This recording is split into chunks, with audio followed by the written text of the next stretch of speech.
Welcome back. Bruce Porter joins us now for this week's Dollars and Sense segment, where he takes a viewer's email and answers the financial question on the air. How are you, Bruce? I'm good. Good to see you. It's good to see you also. Okay, we wanted to have a little fun with the segment today, so we actually took our cameras to downtown Springfield, and here is a nice couple with our question for today. Take a look.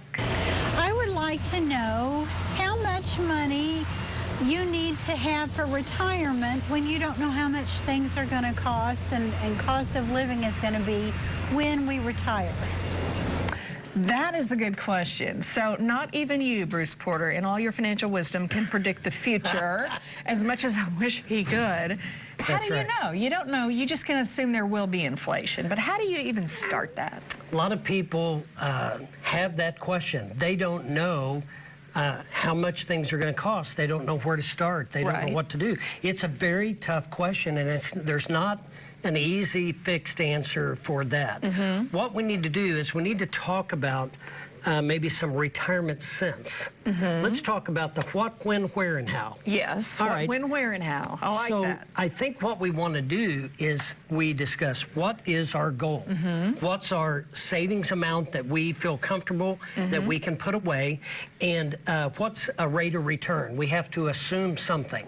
So you figure a rate of return that is realistic, and then how much am I going to put away as far as what is my goal? So now when are we going to start? When are we going to start putting that money away, rainy day, saving to spend, or retirement? Right. So, we've used these jars before. You remember these. Right. And once again, the rainy day fund for things you don't anticipate, the save to spend when you know you're going to need a new car, you know you're going to need a new fridge or whatever it is. Retirement, you do not touch the retirement one, but you put money in there. Right. So what's our time frame? So when we're going to start putting money away, what's our time frame? What's our retirement date? We need to figure that out. Now we go to the where. Where are we going to put our money? Right. Are we going to put it in a bank account? Are we going to put it in an investment account, an insurance account, or what type of tool are we going to use in order to accomplish that objective? Okay, so you look at that sort of as a toolbox. Right. There's a box full of tools you can use to help you sort of figure out where to put that money and how that money is going to actually build something like a tool would build for you. Here we are in the United States. Here's all the tools available to us. Yes. We've got tools for rainy day fund. We've got tools for saving to spend. And we've got tools for retirement. So now the next thing is, how are we going to do it? Are we going to do it monthly, quarterly, annually, weekly out of your paycheck? You know, how are we going to start doing that? So the what, when, where, and how. So now there's lots of variables, there's lots of options, lots of choices, establishing what kind of tool to use for the specific job. So if we've got rainy day money we're saving for, then we got tools for that. If we're going to save money to spend it in the near future, we got tools for that.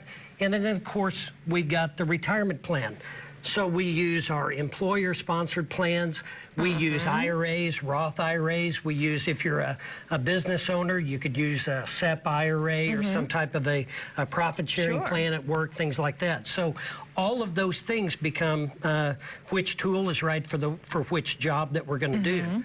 Now, inflation the last 20 years, 2.21. So milk and bread chart.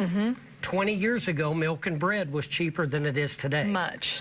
20 years from now, it's going to be probably more expensive than it is today. I don't even want to know. So now we have to assume a rate of return for our investment money, how we're going to do it, when we're going to start, where we're going to put the money, what tool we're going to use.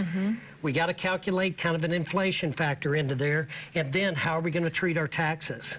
Are we going to pay as we go? Are we going to pay at the end? There's lots of things to think about. So I think what we can establish is you need a game plan. You need a game plan, exactly. One that you can stick to, and you also have to think of your standard of living now and what you want your standard of living, which speaks back to the goals that you mentioned too at the beginning. How do you want to live once you're retired? That's right. You establish a game plan. I would recommend you keep it simple. And if you need help identifying which tool to use, call a professional. Feel free to call me. I'll be glad to help you identify what you're trying to accomplish and sort out all these variables and try to figure out what's a good plan for you.